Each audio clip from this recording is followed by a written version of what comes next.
Welcome to SuperTalk, the podcast that scratches your superhero itch. Just two suburban dads nerding out over superhero stuff on the small screen and the big. Buckle up, people. Enjoy the ride.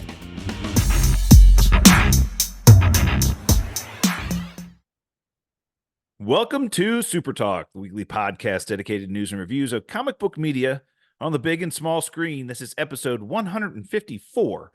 I'm your host, Brian Professor Pedersen. With me, as always, Titanium Tony Estrella. Professor Pettis, how are you, sir? Good. We were just lamenting right before we got started here that it's, I think, like our 4-year anniversary of doing this podcast.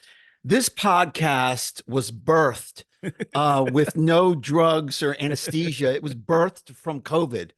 And we came up with this. We were, COVID was hitting hard. And we would get together all the time at parties, and people would scream at us, "Oh, the nerds are back in the corner talking nerd stuff." And we were like, holy shit, we should do a podcast. We're so passionate about comic books and the comic book media and how they interact and how they reflect each other. So we decided to do a podcast as an outlet for really the nerdness that is in us that sometimes oozed out in inappropriate times. Yeah. So now we have an actual a vehicle to set our nerds in and let them ride. Yeah, and again, I can't believe it's been 4 years. We decided to start this because 2021 was the year all of the new content was being dropped on Disney Plus for the first time. As a matter of fact, I believe we started this show 1 week prior to the debut of WandaVision on Disney Plus, which was their first series. And 4 years later, we're still going. And what I will say, and Titanium will probably agree with this. When we started the podcast, I think comic book media was at a high point, right out there of good content, good media, lots of great successful movies. It was and everything insane, else. yeah. And then since we started the show, we've had some hits and some misses, probably more misses than hits. But we did find a lot of good things along the way as well. And regard to things like The Boys and Invincible and other things that we found along the way. So hopefully we're getting back to good stuff. And we'll talk a little bit about some of those things today. But Fantastic. Those of you who are viewing or listening, thank you for sticking with us for 4 years. And again, I think Titanium and I are willing and able to do this as long as those of you out there want us to. And we don't do it for any other reason other than we enjoy it. So Absolutely. Thanks for joining, Garrett. Catfish, Z, welcome aboard. Who else we got here? Herwith, Daniel, Strom, Stephanie welcome. Hello. It's asking me to say hello. I think we need to do a little bit better. I know you're we are live streaming on TikTok and we probably need to do a better job of advertising that it's coming for those of you that want to participate. We'll do a little bit better job on social media of letting you know when we're going to start recording if you want to join us live. So we'll do that in the future for sure. Yeah, absolutely. Joe, thanks for joining. If you want to put questions in the comments at the end of the show, we'll get to some of them if we have time. We got a lot to cover. We haven't been able to get together. We did our holiday episode I think a week before Christmas. Yep. And then the holidays hit, and then people were out of town on vacations and visiting sunny beaches and stuff like that. So hey, can't blame Titanium for well, and it was like the perfect timing. I mean, we had a snowstorm that dropped 8 inches of snow on us. I think 2 days after you left.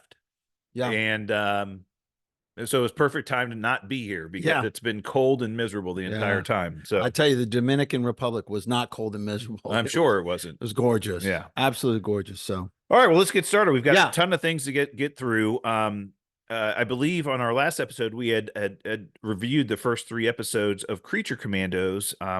This is James Gunn's first, series or piece of content that he's delivering to us in his new DCU. It's an animated series on HBO Max. All of the voice actors that voice these characters in that animated series, if those characters show up in the DCU in the future, those voice actors will be playing those characters in live action. So this is something that he kind of had mentioned was part of his grand plan of, having some continuity between series that are on HBO Max and movies that he's doing as well. So it's been, again, we got the last 4 episodes here. That the finale was just released this past week, and so we'll talk a little bit about episodes 4 through 7.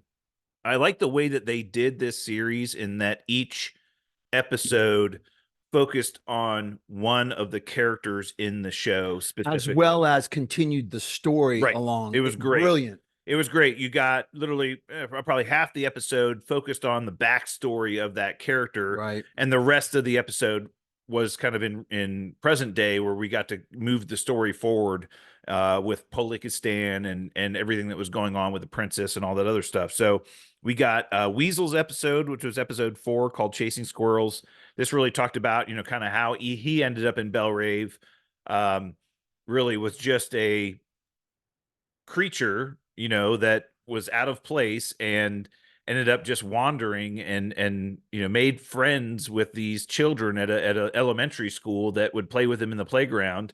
And one day they sneak into the building. It must have been a weekend because there wasn't school going on. They sneak into the school, go into the basement, and they're playing games with Weasel. And one of the kids gets a box of matches, like kids do, and starts a fire, and the place goes up in flames, and there's a old crotchety man that's sees the Weasel playing with the kids and Thinks it's a monster. thinks it's a monster attacking the children. He's actually playing with the kids, yeah. But Weasel was actually trying to save the children from the fire, and the fire department and the police showed up, and they shot him, thinking that he was responsible for all this, and that's how he ended up in prison. But he was actually trying to save those kids. It was very sad. You kind of got to see a little bit of his kind of childish the emotional, nature. absolutely the emotional, one of the biggest emotional episodes of the series for me.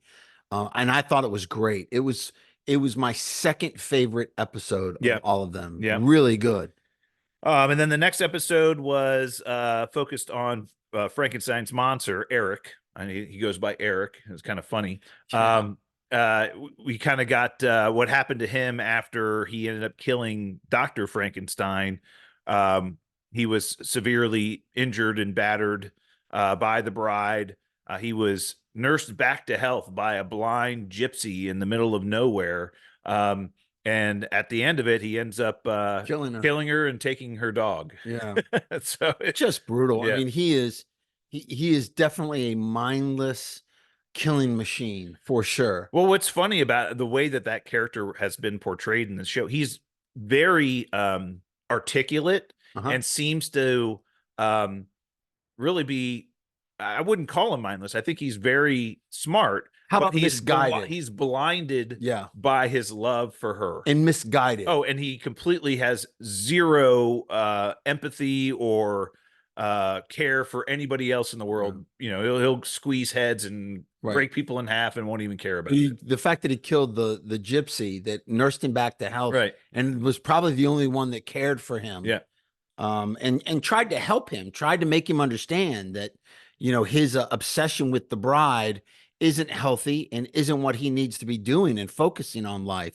But he ignored all that and ended up killing her. Yeah, I mean, he's so he sees how other people in this world fall in love and have families, and that's all he wants, and he's blinded by it. It's pretty crazy.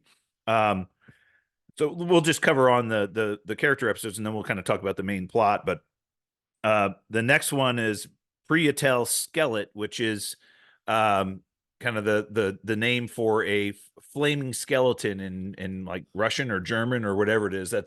But it's Dr. Phosphorus's backstory. We find out that he was a nuclear scientist that was working on the cure to cancer, and he was having trouble finding funding for his research, and he ended up getting funded by a mobster who was going to sell his research to the Russians in exchange for money, and he was giving the Russians part of his research, but it was falsified, and they found out. And then the mobsters showed up and said, hey, you've been swindling us, basically. Yeah.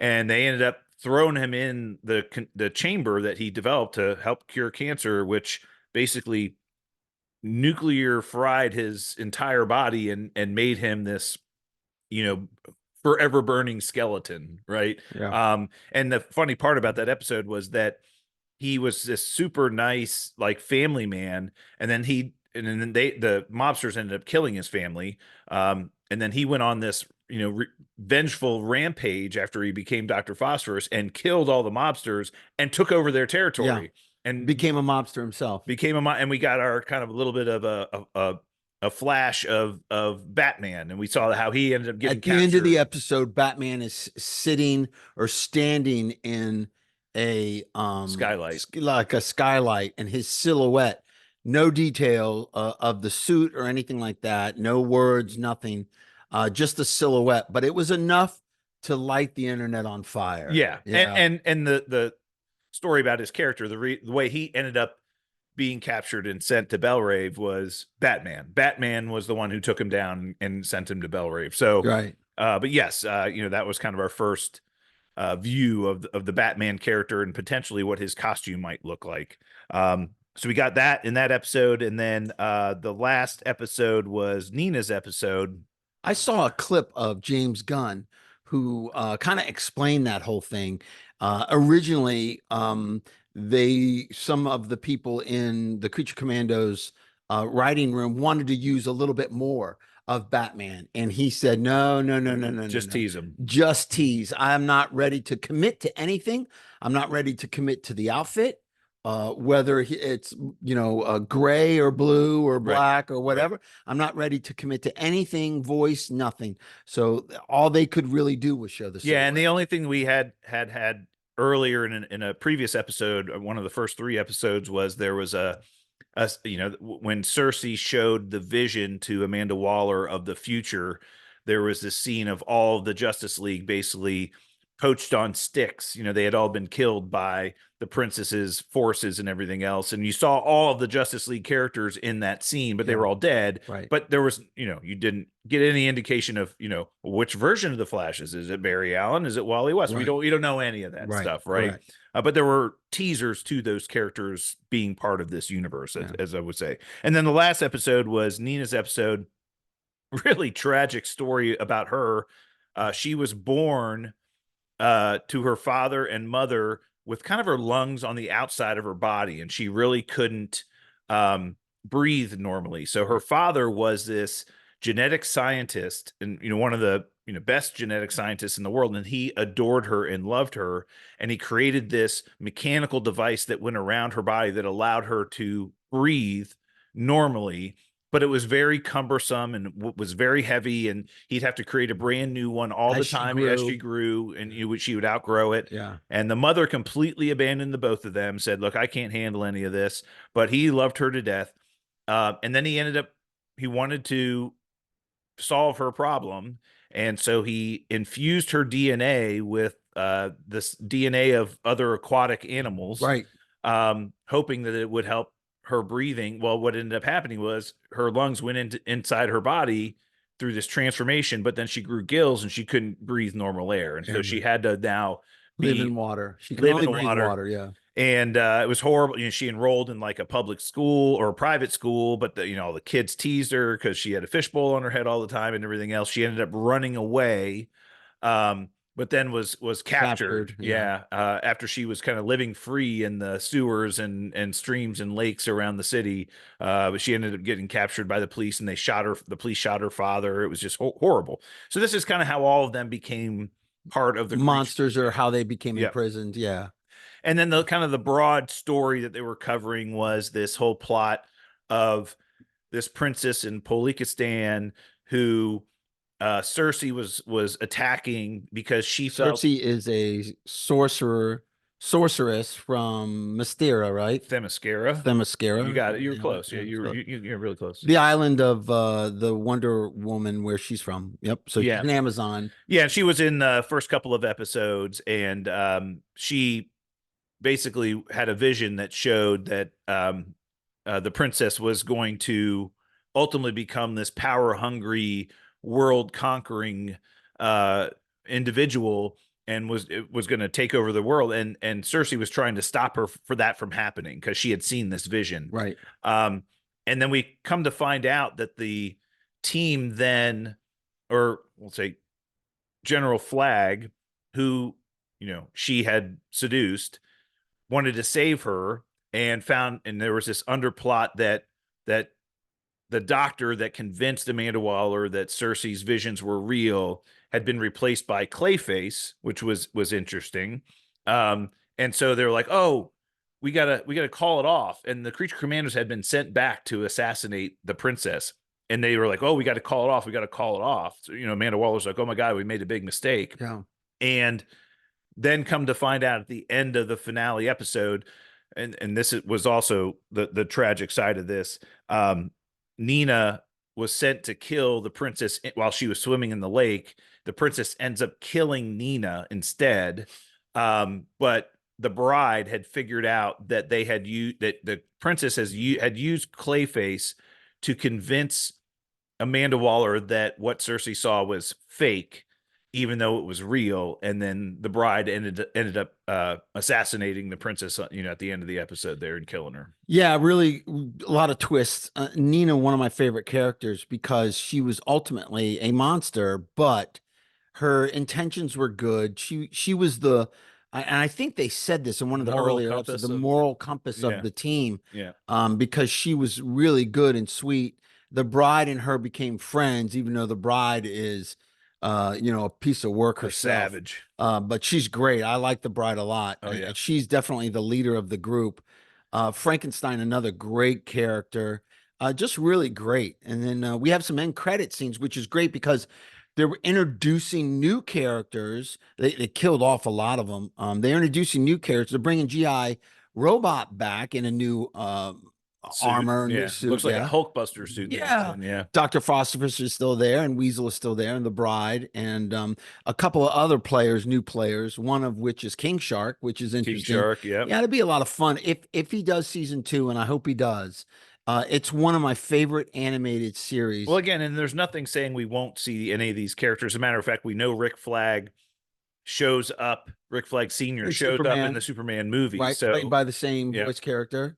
Yeah. So we know that these characters might show up other places, not just in animated. So who knows? But yeah, at the end of the episode, the bride is thanked for saving everybody by killing the princess, and she's been given, leadership over the creature commandos, and they have a new headquarters and everything else. So we'll see. Really gory too. I mean, Oh my it's God. like Invincible, Yeah. it's like cracking heads and bullets through the brain Yeah. and ripped off limbs, and they show everything. It's kind of an adult animation for sure.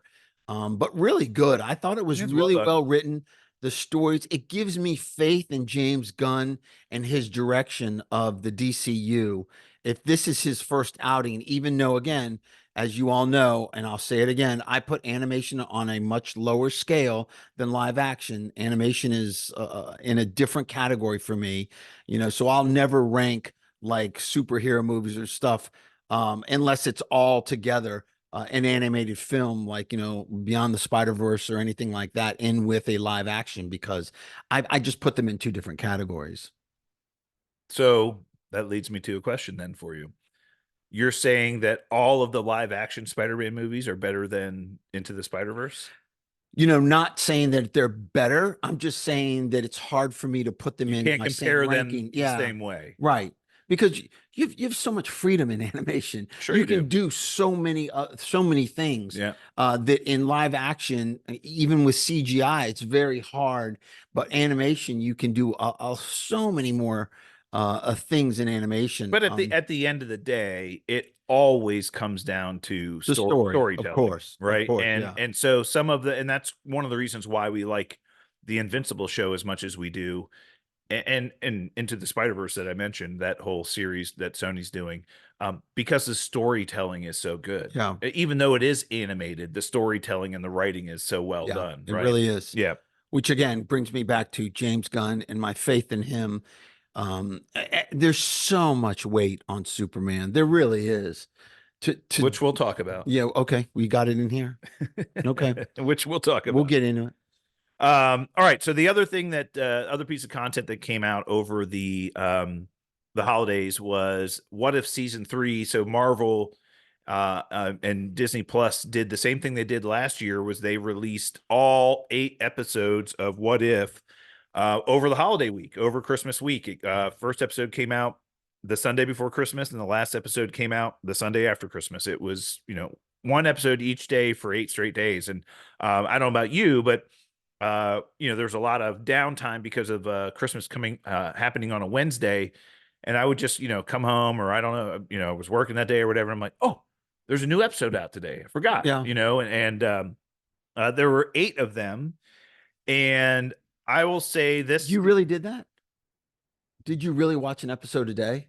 Yeah, pretty much. I mean, it's only half an hour. They were only like 30-minute episodes, but like I was not as excited for it to do that. But I had enough, like I said, I had enough downtime where it was like, my kids were home, we were hanging out, we're like, oh, I'm gonna take 30 minutes and watch this episode or whatever, right? And I watched a few with my son, which he watched a couple of them with me. But anyway, I will say overall, I still enjoyed What If season 1 the most, just because it was new. This was definitely my second favorite season. I think last season 2, was a little bit on the weaker side. This one was a little bit better. I like some of the stories they made for this season better, for sure. And I like the fact that they were less concerned about tying everything into kind of the finale. Like most of the episodes were pretty good standalones. And then the last 2 episodes were really the finale episodes. But we'll just run through real quick and just mention them. But like the first episode was the Mech Avengers. Basically, it was a story of the Hulk, Bruce Banner, trying to cure himself. Ended up ejecting the Hulk from his body, but then it created this new entity, like Mega Hulk entity that could spawn other like gamma radiated beings, and they took over the world. And the Avengers, most of the Avengers died off fighting this threat. But some of them were still around. It was I can't remember who exactly it was, but Moon Knight, Sam Wilson, Rambo, Monica Rambeau, right? And Sam was the leader. Oh, and the Red Guardian and Moon Knight. No. The Red Guardian and his wife were together as well. Okay. And then and Moon Knight and sorry. Oh, and Shang-Chi. Shang-Chi, yeah. Yeah. But they had mechs. They had developed these mechs to fight these beings. So instead of using their own powers, their powers were kind of manipulated through these like robotic mech warriors, and then they could combine into like a Voltron type of thing to fight off. It was okay. I mean, it was interesting. Yeah. It wasn't okay. like a superhero episode, I would call it. It was definitely a diversion. For me. Yeah. For me, I'm just speaking for me. I don't see Sam Wilson as a leader. I just didn't. The story and very weak, and Maria Rambeau and Sam Wilson kind of being the leaders of this team. I didn't see it. It didn't. Oh, Bucky Barnes was there too. Yes, it didn't go over for me. It wasn't. It wasn't it for me. So, which kind of upsetting, because I really wanted to like this episode, but I didn't. Anyway, okay. So. And then the next one was kind of an interesting episode. It was focused on Agatha and Kumar. Kumar Nanjiani. Yeah. What's his character's Shingo, right? Or Kingo. Yeah. Yeah, Kingo from the Eternals. And she was Indian guy. Yeah. She was had gone to Hollywood and became a movie star, and had this kind of underlying plot to steal the power of the celestial that was buried inside the earth. She kind of realized that it was there, and she Tiamat. Tiamat. So close. Yeah. And so she, ends up becoming a celestial self. She ends up killing um uh who's the main celestial, what's his name? The judge. Yeah, uh Irisham or something like that. Yeah. Um but anyways, I thought it was an entertaining episode. And at the end of the day, she ends up realizing she's good enough the way she is and all kinds of other things. Awful. Yeah, This episode was awful. it's weird. For me, it was awful. Next. The dance scene, did you like Awful. that? Awful. Um, the Red Guardian and the Winter Soldier episode I thought was pretty good. The Red Guardian was this secret agent, and he was pretty much let go, but then he kind of interrupted the Winter Soldier from killing off Tony Stark's parents, and then they ended up getting there was they got the super soldier serum that Yeah. he was supposed to steal, and then Shield and a bunch of other people were like chasing after the two of them. It was a good episode. I thought that one was I thought it pretty was well done. decent. Yeah, that was. The next one was Howard the Duck and Darcy. getting married and having a baby. Egg. An egg. Egg, yeah. They have an egg. Yep. They go on a cruise and everybody's trying to steal the egg. Just dreadful. Dreadful. This episode was awful. And I get what they were going. They're trying to create a new new character. Birdie, the new character. Just awful, guys. Just again. Okay, next. And I think from what I heard, this character, they ended up they have a baby, the egg hatches, they have this baby Birdie, and it's got special powers, and it's supposed to be this ultra powerful being in the universe and all this other stuff. We end up seeing this character Birdie in the finale. And the rumor that I heard was that Marvel would have rather used the Phoenix but they didn't think that they could for some reason. Right. And so they created this new character from X-Men. So they created a new character called Birdie instead of using the Phoenix. Yeah. This episode was bad. Not good. The next one was, I think I've told you about my idea for Darcy and Agent Wu. Oh, yeah. Right? Yeah. Like Agent Wu and Darcy are like an X-Files type show. Yeah, that'd be great. Yeah, and wouldn't that be cool? That'd be great. And they're like going after, like, how they went after like the mysterious like UFO and unexplained kind of stuff. They would be going after like space things that have hit Earth or what's going on with Earth in the comic book universe, like I don't know, like they would go out and try to find artifacts and things the Bengal and like it would be so X-Files or Fringe or one of those shows like that'd be great. That'd be so cool.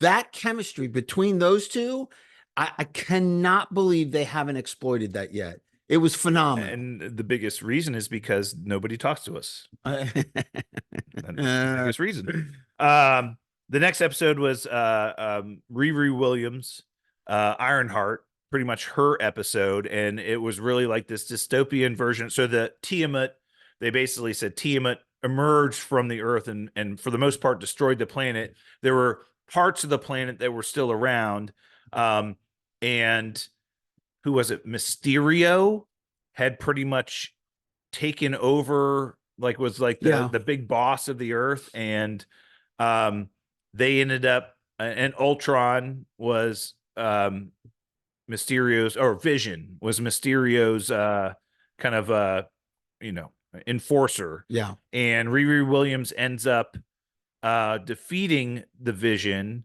and then merging herself with the Vision, becoming kind of like a hybrid. It was just weird. This was bad too, man. Just a strange episode. Yeah, it really was. And then the ending, it's like she's being torn apart and her energy and power is starting to be drained from her, but then all of a sudden, like the Watcher says fight and she turns around and she defeats. It's just weak. It's just bad writing, man. Just bad. I'm telling you. Okay, move on. But I think the one thing they tried to show in this episode was how inventive and smart Riri Williams is, which I think they're maybe setting up her series Ironheart, which is going to come out later this year. So Okay. we'll see. The next one was the one you said you didn't watch, was an Old West episode with Kate Bishop and Shang-Chi, which was okay. I won't say it was great. It was okay. They were fighting One of my favorite characters. the Red Hood. Yeah. And they were both, it was a Western. It was okay. Yeah. I had nothing really to call home about. I'm glad I missed it. The next two were the finale episodes. One was What If the Watcher Disappeared, and then the other one is What If, really centered around Uatu being punished by the Watchers, the race. We see how he ended up becoming a Watcher himself and put in charge of watching over the multiverse. But then when he started interfering, so they kind of were alluding to what he did in season 1 and season 2, and then ultimately kind of went too far this season, helping out Riri and some other things. And they ended up stripping his powers from him and taking him captive, and then ended up taking Captain Carter captive as well. Here we go. Guess who's back, people? Captain Carter. Captain Carter. So we find out now there's this team of multiverse traveling heroes led by Captain Carter and Birdie and Storm, Storm, who has Mjolnir. Yep. And Katari, the new character, the Indian, and they're traversing the multiverse, helping people. Here come the Powder Puff Girls. Yay. Right. I'm so tired of Captain Carter being shoved down our throat. Great character. Loved her in Multiverse of Madness. That's fine. Cut in half with the shield. Super. But I'm tired of it. Like, it's almost like they can't write anything without her being a lead in it or something. It's just it's overdone and it's getting tired. And at the end of the episode, didn't she become some like ultra powerful being in the multiverse or something, watching over the multiverse? It's just bad writing. Yeah, I'm sorry. It's just bad writing. I think Bo DeMeo came out and bashed it. Like, really? There's so many other stories. Well, here's the good news. You want to hear the good news, Titanium? Please, Professor. This is the end of What If. Yay. Yay. There are now rumors kind of what they did. I will say Storm looked like a badass. Storm was a badass. Storm was the best part of the finale. Right. Absolutely. And I think it seems like they were kind of laying the groundwork, which they should have done the whole time, by the way, for a comic book series that very popular, was out there for a long time, which I have many, many, many issues of, called The Exiles.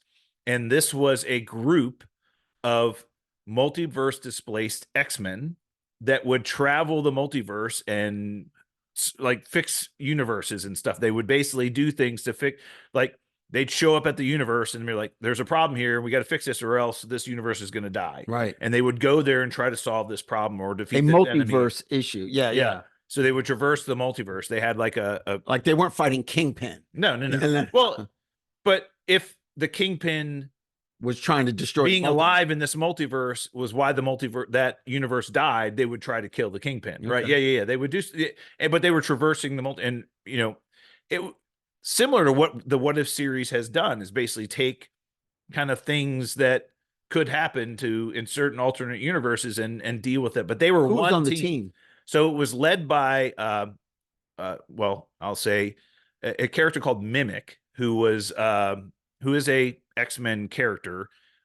He originally showed up in the comic books, had all the powers of some of the Fantastic Four. So his superpower is he can mimic the powers of others. Okay. So he could shoot beams out of his eyes like Cyclops, and he can grow wings like kind of like the Super Skrull, very similar to it.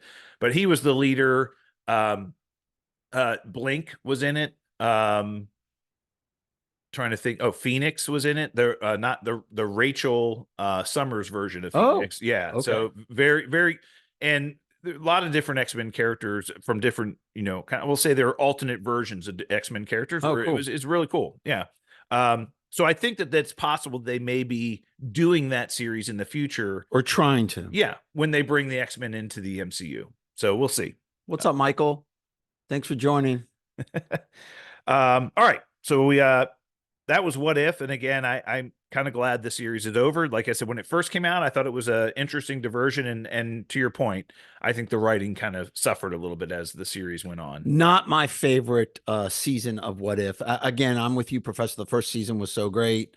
And they, I just think, missed opportunities. And again, the stories and the writing was, I think, poor. So there we go. I love the animation though. I thought their animation style was really pretty cool. top notch. Yeah, yeah. Which I hope they do more of that type of animation. All right, let's get in the news section. We got a ton of little niblets to kind of chew on here. So Thor 5 had been rumored to be in development, but now the biggest rumor is that potentially George Miller has been tagged to direct. So people might remember, yes, please, George Miller as the director of the Furiosa movie that was out last year, yep. Mad Max Furiosa, which, funny enough, starred Chris Hemsworth. Yeah.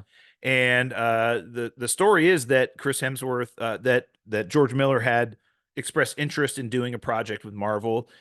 Chris Hemsworth created a meeting between him and Kevin Feige to discuss upcoming plans, and I think that it sounds like he may be the one tagged to direct this movie. This would be a win in my book. Are you kidding?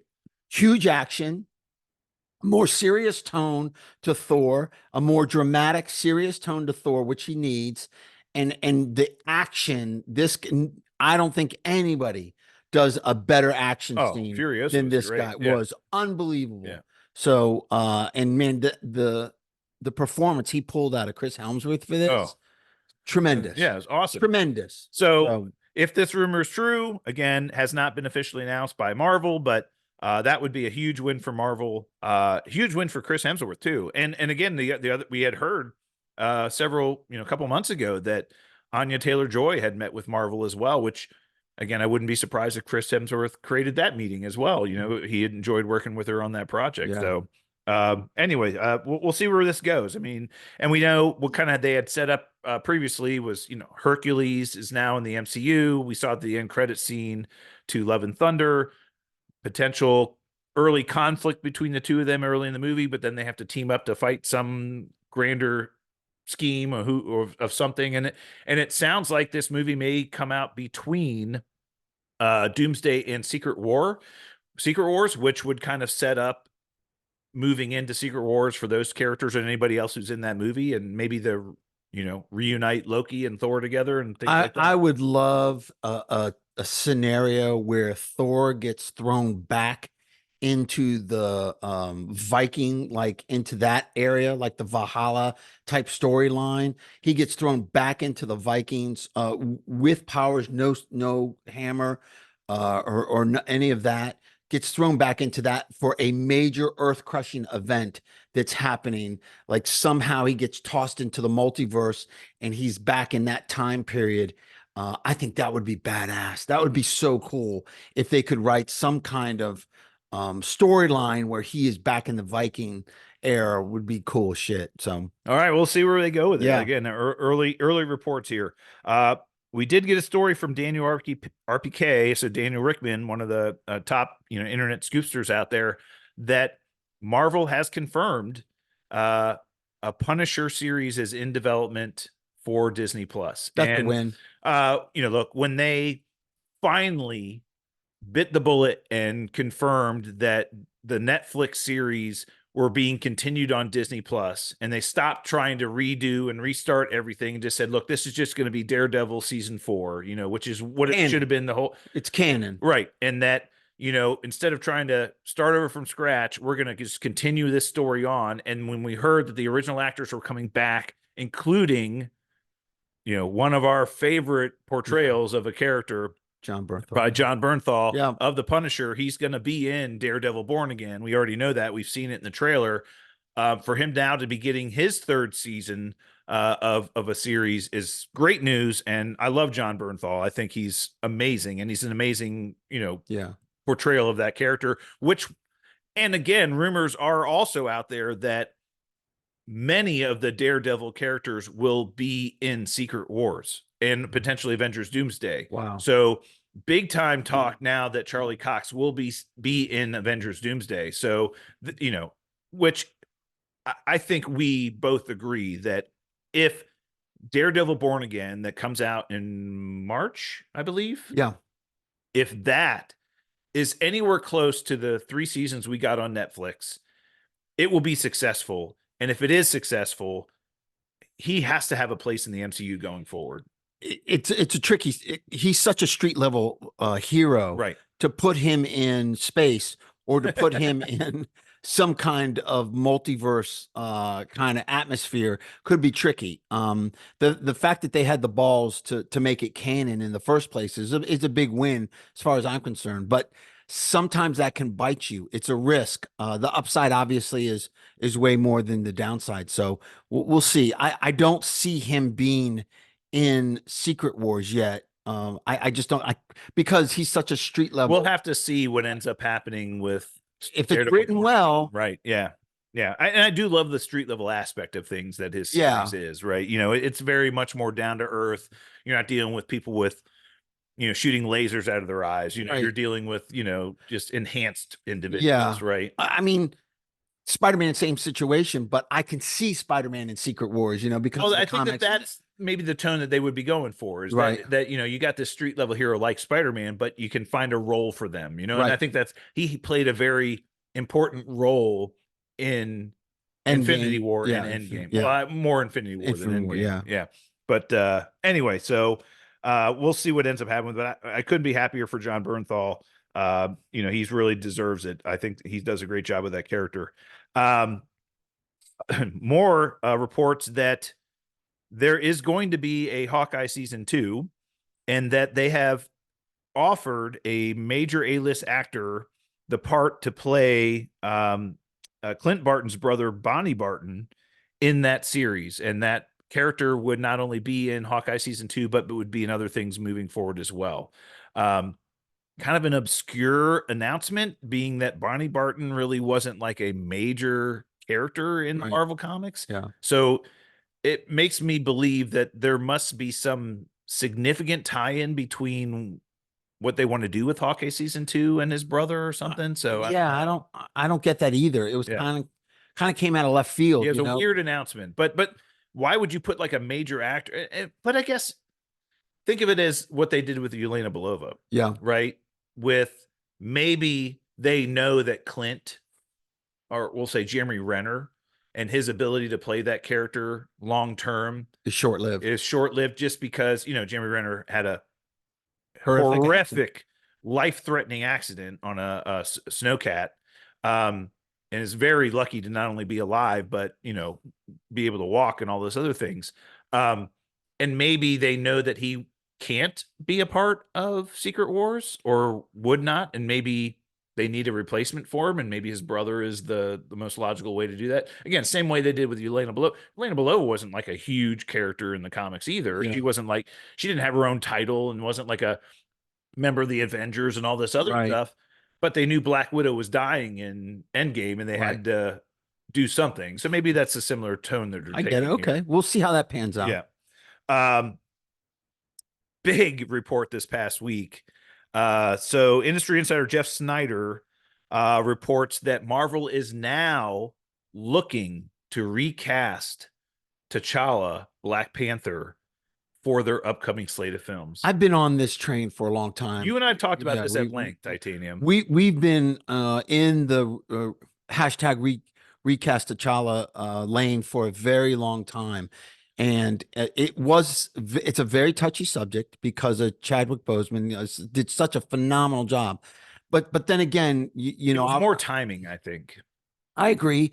You know, Ryan Coogler had his hands tied. Yep. He was right in the middle of production. He rewrote the whole thing, reshot a lot of things. The unfortunate death of Chadwick Boseman, who did an outstanding job. And I think he did a really good job. I would say awesome. One of the better character portrayals out there. One of the best characters, and did such a great job. 5 highest grossing MCU movie of all time, the original Black Panther. That says a lot about his ability to lead a movie. Civil War just fantastic. unbelievable. So I don't think it discredits his performance or him as an actor. I think it's an honor for someone to play that and to keep the T'Challa character alive. I think it's time. I thought it was time a long Well, time ago. as an actor, there's two ways you can look at it. You can look at it like, no matter what I do, I'll never live up to what Chadwick Boseman did with the character, and so I don't even know if it's worth trying. And I think a lot of actors have taken that stance. Okay. But you could also say, you know what, I'm going to pay tribute to Chadwick Boseman's portrayal by taking this role on and trying to do right by it and do it my own way. Well, I equate this to, or I put this to you, Professor. The Joker, Jack Nicholson, Yeah. and Heath Ledger. So two separate, same character, same Marvel character, or not Marvel, but same villain, but two separate portrayals of this character, And both brilliant, both brilliant in phenomenal. their own way. Oh, Right? in their own way. So I don't agree with actors saying that I don't want to live up to them or any of that. No, you can make it your own. There's been a ton of examples of The characters. difference there, Titanium, is Jack Nicholson didn't pass away like a year after he was had a, now, and I think that what we have now is the benefit of time. Had the Joker, Heath Ledger's Joker, had been slated to be in The Dark Knight Rises, the next Batman movie, Mhm. and they were in the middle of making that movie, and Heath Ledger then died, and a very different death, suicide versus dying of cancer, right? Um, had that happened, and somebody then was like, "Oh, we need to recast the character," I don't know if they would have either, it, if it was that close. Now, again, I want to go back in time.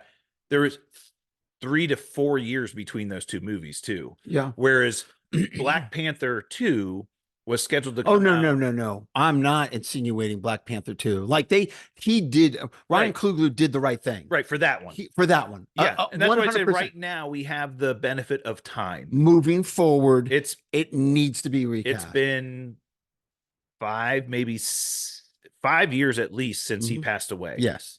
And I think for Black Panther 2, there was no choice there. I mean, you could have, number one, just the ability to bring somebody on to replace him was impossible No, no, to no. hit the schedule. Agree. But they wanted to pay tribute to his portrayal of that character. And I thought it was in due. I thought absolutely the right thing to Absolutely. do. But you and I've talked about this, that our biggest disappointment of that, even though they did the right thing and did it the right way, was that they were taking this monumental, instrumental, very important character out of the MCU. Yes. And Yes. replaced him effectively with his sister, which I thought was a huge mistake as well. What they set up at the end of Black Panther 2 with his son, who was very young, and then maybe potentially someday picking up the mantle. Okay, maybe. And maybe they age that person up to be the replacement. I don't know what they're going to do with it. But this sounds like what they're doing here is they're using this multiverse situation of Avengers Doomsday and Secret Wars as an opportunity to bring a new Black Panther back into the MCU. From another the multiverse. original T'Challa character, Yes. just portrayed by another actor. Of course. Yeah. I agree with that 100%. Because he's too important. Like in the Hickman version of Secret Wars, the second edition of Secret Wars, that this movie that they're making is highly going to be based on, Black Panther is probably one of the most important characters to be in that movie. He's a top 4 character. Like, he is very pivotal to how that story ends. Like, huge important character. And that, again, when he wasn't recast, was not so much should they have recast him or why didn't they recast him. It was, wow, we're going to be losing T'Challa from the MCU. Yeah. That's huge. Yeah. It's a big character. Agree. Yeah. Not at Black Panther 2. I think they did the right thing. But now, if an actor now is saying, "Oh no, I don't want to fill in those shoes," No, that's not they have Time has several passed. time is not only time has passed, but I feel like with the multiverse, with how they can bring this character in, it's a separate Joker. Yeah. You know what I'm Yeah. saying? It's separate. This person doesn't have to play the character the way Chasmick Boseman played the Correct. character. They can play it their own Make way. it their own. Right. But it's such an important character in comic book lore and the material, the source material, that they have to recast this Right. character. They do. Yeah. And so now let's kind of allude to this now. So there's been a lot of rumor and speculation around who could play this character. We know that Denzel Washington is going to be in Black Panther 3. He's already come out and said it. He was doing press for Gladiator 2, and they were asking him his plans, and he says, I'm going to be playing Hamlet. I'm going to be there was like another movie he's doing, and he says, Ryan Coogler's writing a part for me in Black Panther 3, then I'm going to do this, and then I'm going to retire. Right. So he basically laid out his next 5 projects. Right. And one of them was Ryan Coogler has written a part for me in Black Panther 3. So we know Denzel Washington's going to be in Black Panther 3 playing some character. We don't know what character it is, playing something. Right. One of the people rumored to potentially play the Black Panther is his real life son, John David Washington. Wow. So, which I think would be a great casting. Great choice. Yeah. I mean, he's, phenomenal and fantastic. I mean, we liked, what was Christopher Nolan's movie? Tenet. He was great in Tenet. Phenomenal. Yeah, great in Tenet. I loved him in great actor. Ballers on HBO. He was great in that. Mm-hmm. So he would be an awesome Black Panther. And sure. Hey, he gets to work with his dad. There's a handful of guys that could fill those shoes and be a great Black Panther. John Boyega's been rumored. I think he was offered the role potentially at one point in time and turned it down. Who's the other people out there? Who's the guy? I can't remember the name of him, but he plays Alex Cross on Amazon Prime. Hawkman in Black Yes, Adam. that's him. Yeah. Guy who plays Alex Cross on Prime. Hogan or anyway. Yeah, he would be great. He'd be great. The guy who's on Law and Order right now plays the one of the detectives on Law and Order. He would be an awesome Black Panther. Again, he was in what was the Agents of Shield show. He was in Agents of Shield at one point in time. So I mean, there's lots of great Black actors out there that could play this character. Absolutely. I need this character to be recast. I do too. I think that's a smart move. Yeah, I do too. Okay. So again, hoping this is all going to pan out. We also hear rumors that, and this has been talked about a lot, and a lot of it, I think early on was wishful speculation, but I think now we're hearing more that this is true, that a World War Hulks movie, and they're calling it World War Hulks, not World War Hulk. A World War Hulks movie is in development at Marvel. Again, a lot of complications there with the rights between Universal that owns the rights to production for the Hulk character. But this project is in the works out there, and I think they are introducing a number of Hulk related characters here. They have already with Hulk and his son and She-Hulk that they introduced in the She-Hulk series. And then we're going to see Red Hulk here in Captain America. So there's going to be a World War Hulks project. It's in development right now. You're a little... I make Hulk savage again. Yeah. I mean, well, that's what World War Hulk would do. Let's see. Yeah. I'm tired of Mark Ruffalo's Hulk. Let's just put it that way. I think we need to move on. I think we need to move on. Well, I need Norton's Hulk. The Savage Hulk. The Savage Hulk. I need that back. Well, and I would not be upset if they recast a Hulk. Yeah. Recast. And for some reason, they're in love with Mark Ruffalo. They are. To your point, what he's done with the character recently, and like you said, the pussification of the Hulk. Yep. It just, yeah. Awful. Yeah. Awful. So, I mean, I don't want my Hulk in Hawaiian shirts or cardigans. You know what I'm saying? I don't. I'm tired of it. Or lab coats. Yeah. I'm tired. And I get the Professor Hulk, but I think they've pushed it way too far. Yeah. And I think I don't know. And he's like, what? He's like 6'2" now. Yeah. He's like this little kind of very muscular kind of bodybuilders, like 6'2". Yeah. I want him massive. I want him huge. He's got to be a force to be Tearing things reckoned with. up, destroying things, Just smashing like things. when he turns into the Hulk, you have to be afraid. Yeah. Like like him turning into the Hulk is like, oh my God. Right. Like Not taking exactly selfies and no, but diners exactly with what kids. happened when he was on the helicarrier in the Avengers movie. Yes. When he turned into Hulk, everyone was like, oh my God, Right. we are He screwed. was like 7'9", Oh, 8 yeah. feet. He was huge. Oh, and that fight with him and Thor in that room Tremendous. where he tried to pick up Thor's hammer. Yeah. Or the Hulkbuster fight in the African village. I mean, awesome.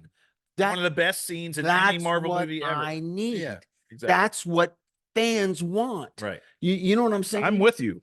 Yeah. I'm right there with you. He got his ass kicked. If you think about it, he's gotten his ass kicked in a ton, almost every fight that he's been in. Thanos kicked his ass. Thanos kicked his ass. Hulkbuster kicked his ass. Hulkbuster kicked his ass. Thor kind of kicked his ass. Kind of threw him off the plane. And then no, but in Ragnarok he kicked his ass. Kicked his ass. Yeah, and then he was shocked. Thor was shocked. Yeah. And then the Chitauri were like shooting at him on the rooftop, and he's like bleeding. And I mean, I'm done with it. I want him to be this unstoppable, world-breaking beast, savage. Like you said, the Ed Norton movie. Yes. That yes, please. Yeah. Yeah. That was a bad one. So this was a story that I heard just a couple of days ago, and I don't know if you saw this, Titanium. Do you know who Uwe Boll is? So he's a very controversial director, has made some wacko movies out there. He is now developing a movie that is going to be called The Dark Knight, starring Armie Hammer, disgraced Hollywood actor Armie Hammer, who was basically kicked out of Hollywood for. I like Armie Hammer. Yeah, but I liked some of the movies he was in, but he had like sexual assault and rape charges filed against him and all kinds of other things. He's been through some tough times. But Uwe Boll's making a movie called The Dark Knight about a billionaire who has a secret identity and fights crime as a vigilante. Oh boy. Yeah. And part of me can't wait to see what they're doing with this. I mean, the lawsuits will be thrown everywhere. This could be a shit show. Yeah. But I'm here for it. I'll bring the popcorn. Yeah, I'm with you. All right. I'm with you. Some sad news that we heard. Batman 2 has been delayed. Ooh. Until 2027 or 2028, right? It's like 2027, I believe. Yeah, well, they better get going if they're going to be making this movie to come out in 2027, right? So that's 2 years from now. I mean, there's a lot of speculation, and let's address a few of the rumors out there. Matt Reeves. So let's say what Matt Reeves says. I'm notoriously a slow writer, and that's his excuse. He said, I'm really excited to make this film, but I'm really having trouble writing, and I'm very slow writing this. And that was his excuse when an announcement was made. Okay. The latest speculation now. Well, the latest is that he has some personal issues in his life. Matt Reeves. So that has come out, and there's been several prominent Hollywood insiders have reported on that. And it's like, a lot of people are hesitant to dig more into that or to report it because it's personal. Right. I mean, if you think about it, of course. I mean, this is not his life. I mean, life. He has a life outside of writing. He has a personal life outside of being a writer-director. He's running into some issues that he needs to address in his personal life, whether that's a mysterious illness, whether that's a family member, whether that's this or that. Who cares? Who cares? Just give it time. And if that's the case, go deal with what you need to deal with and come back and make a great movie. So the rumor, and I want to get your take on this, the rumor is bringing the Pattinson Batman into the DCU James Gunn. Well, that was the biggest question you and I had when James Gunn made his announcement about the DCU. And even Matt Reeves made a statement at the Golden Globes that led people to believe that could happen, even though he says, I don't know, anything's possible. And people ran with that. Right. Well, James Gunn's original announcement about the DCU was, we're going to be building our own DCU with our own actors and our own characters, and Yeah. that's going to be DCU. And then there's going to be these Elseworld projects, right? Right. There's going to be Matt Reeves' Batman universe, which is an Elseworlds project. There's going to be the Joker movies, which we're going to, thank God that's over. You said you saw Joker 2 over the I holidays. couldn't get and through it it. was horrible. It was horrible. Absolutely horrible. And but there's, you know, Todd Phillips' version of the Joker is an Elseworlds project. And we're like, wow, that Batman movie was pretty darn good. Yeah. Why don't you just bring Robert Pattinson into the DCU? I mean, that was a big question you and I had. Yeah. And I think the James Gunn statement at the time was, well, Matt Reeves is doing such good work. I don't want to mess that up or throw a monkey wrench Right. into it or interfere with it because Even he's with doing the great Penguin. work. Yeah, Right. the Penguin. And the Penguin was, I mean, phenomenal. Which just happened here over the holiday break. Colin Farrell, as we predicted, won a Golden Globe for his portrayal as the Penguin. Well deserved. Yeah. And should. Yeah. I mean, it was amazing. Yeah. I mean, that was just such a great show. And I don't want to interrupt what Matt Reeves is doing either. I think he's doing great work. However, here's what we know. We have the Superman movie coming out this year. Yeah. We have the Supergirl movie coming out next year. Yep. Batman, the Brave and the Bold is on the schedule. Yep. Nobody's been cast. Nope. Script is still being written, or yeah, they have a director. They do have a director, But the nobody's guy that been did the Flash. Nobody's the Flash movie. Boy. Nobody has been cast. And he came out publicly and said he debunked bringing in the Reeves Batman. He said, no, we're going to have our own Batman. Okay. So he debunked. When was this? He debunked it just recently. Just recently. Okay. But I wouldn't put it past, and I'm not saying this is the reason for the delay announcement, but it would make sense if they did want to bring Robert Pattinson in to delay the Batman, delay Batman 2 so that they could do that. Brave and the Bold is Batman 2. Do you see what I'm saying? Yeah. And that, you know, the only thing that I guess, here's the counter to that. From what we were told by James Gunn, that the Batman that's going to be in his DCU is going to be a middle-aged Batman, like in his mid to late 30s. Not the young Batman that Robert Pattinson is. Correct. Younger, even though Robert Pattinson is in his, mid 30s, which is kind of funny. Not the young Batman that year 1, year 2 Batman that we saw in the Batman movie, and not the Ben Affleck version that was in his 50s, right? The older Batman. Yeah. Somewhere in the middle, someone that's old enough to have a Damian Wayne son that is, 12 years old, that is going to be in that movie. We know Damian Wayne is going to be in that movie. Yeah. But I think Pattinson could pull it off. I think he could too. I agree with James Gunn. Why mess with Matt Reeves' world? He's building himself this world, and he's so involved in it. And he's hit home runs with the Penguin. In our opinion, the Batman was phenomenal. That was a home run. But here's let me give you another twist to this. So he did the Batman. He did the Penguin, which was based in the same universe as the Batman movie. But he's doing this Arkham series for HBO Max, right? He's doing Arkham, which is supposed to be in the DCU. Well, again, Matt Reeves has said that his villains and his characters will be more realistic and street level, realistic, not fantastical, which means we're not going to get a Clayface that's dripping or whatever. We're going to get the Council of Owls, a regular Court of Owls. Yeah. We're going to get regular people, Hush maybe with masks and things like that. But we're not going to get a guy that actually looks like a penguin. We're not going to get Mr. Freeze that actually has white skin and can freeze laser beams out of his eyes. We'll get a guy, maybe Mr. Freeze, that owns the ice company or something like that. Yeah. More street realistic level bad guys. Look, Sopranos. Here's what we don't know.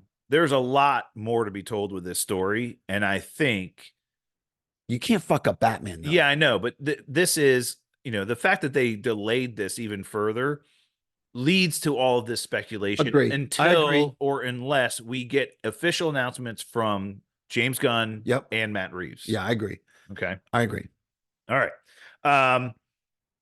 Jason Momoa has been officially confirmed to be playing Lobo, The worst kept secret in Hollywood, Yeah, to be yeah. playing Lobo in James Gunn's DCU.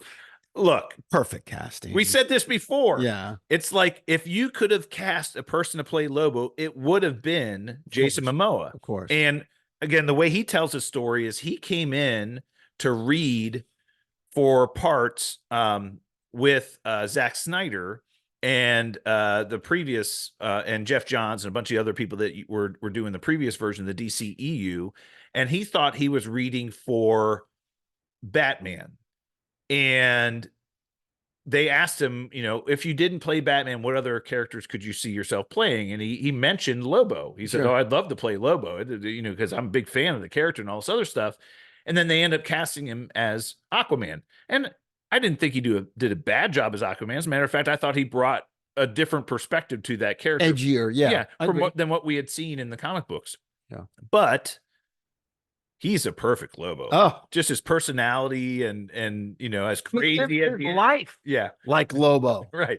Motorcycle, cigar smoking, living fast, riding hard. Yep. That is Lobo. Right. Yeah. Perfect casting. Yeah. So worst kept secret in Hollywood, but yeah, it's been officially confirmed now. Yeah. I believe the Supergirl Woman of Tomorrow movie is where we're going to see him first. Yeah. As that character. Yeah. That's what they cast him for. Yeah. Yep. New series coming out on Disney Plus here on January 29th. Your Friendly Neighborhood Spider-Man, another animated show. What'd you think of the animation in that trailer? I thought it was okay. Yeah. They obviously are going for like a style. Retro look. Yeah, retro style. Yeah. Yeah, akin to like I don't know, like X-Men, Fat Albert or just like an old animation style, right? Interesting things that I saw in the trailer that interesting to see how they'll be doing some of these things in the show. So look, I love Spider-Man. He's a great character. It's supposed to be kind of like the year one version of Spider-Man. Like he just got his powers and now he's like a freshman in high school. As a matter of fact, when they first announced this series, it's supposed to be called Spider-Man Year One or something, or freshman year. Yeah. So he's very young. And is it Tobey Maguire's version or is it an alternate universe version? We don't know any of these stories yet, but look, I'm interested in see what they. I am too. I'm excited to see it. It'll again, something else to watch while we're waiting for Captain America to come out in February. So there you go. All right, so now let's get to our topic of the week, brought to us by our friends over at Studio G. Studio G, I hope you had a good holiday and Happy New Year. Happy New Year. Hope everything's going well down there.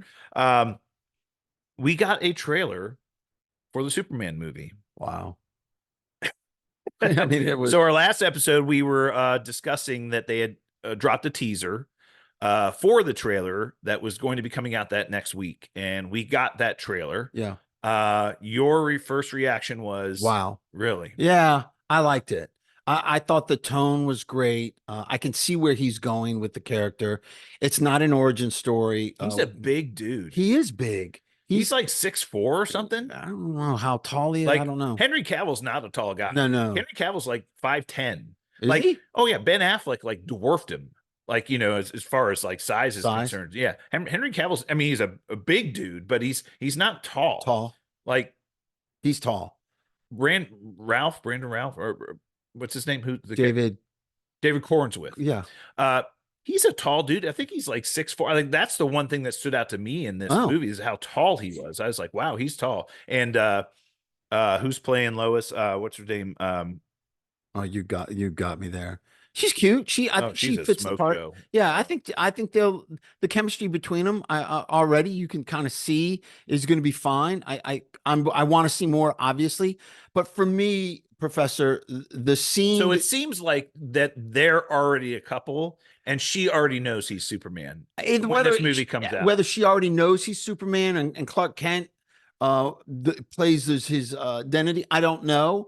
I get like that. The scene does it too, because they're already kissing. They're already. But that's the tone that we're getting from the trailers, that they're already a couple. Yes, and she already knows he's Superman, because there's many scenes with her with him as Clark and her with him as Superman, and it just seems like she's like tuned into it. I think so. But we'll see. I until And it's this is thrown in my not face. supposed to be an origin story. No, no, no, Right. not at all. Right. So He's already yeah. established. But there were things about it I loved. I mean, having the dog with Crypto, Yeah. the scene where the trailer starts off where he crash lands in the Arctic, and Super whistles for Crypto to take him whistles, home. and the dog comes screaming over at super speed and then drags him back to the fortress. Obviously gotten his ass kicked by something at some point in Yeah.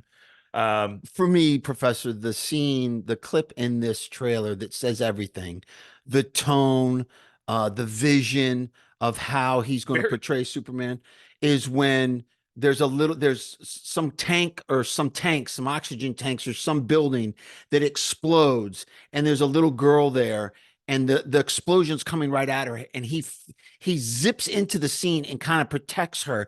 The way his hair moves, his cape, the way he protects the girl. That scene to me is It's like everything. there's a scene of him fighting some like a kaiju or some like Big monster or monster. something. I think that's the scene where that happens. Where he protects the girl. Whatever, wherever that falls in the storyline or the scene, that for me just said that little clip said spoke volumes to me. The other thing that I noticed that I hope you picked up on this, how vibrant the colors were Yeah. in this trailer. Oh yeah. Many of the other, like if you go back and look at Zack Snyder's Man of Steel, which you and I both love that movie, very muted colors. Yeah. The tone of that movie was very Yeah.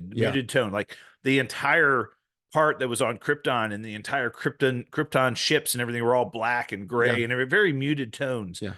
There's so much color Yeah. in this trailer, like color everywhere. And I'm like, okay, I see where he's going with this. He's Yeah. trying to make this a very vibrant movie. Yeah. And the tone of the movie is going to be very vibrant.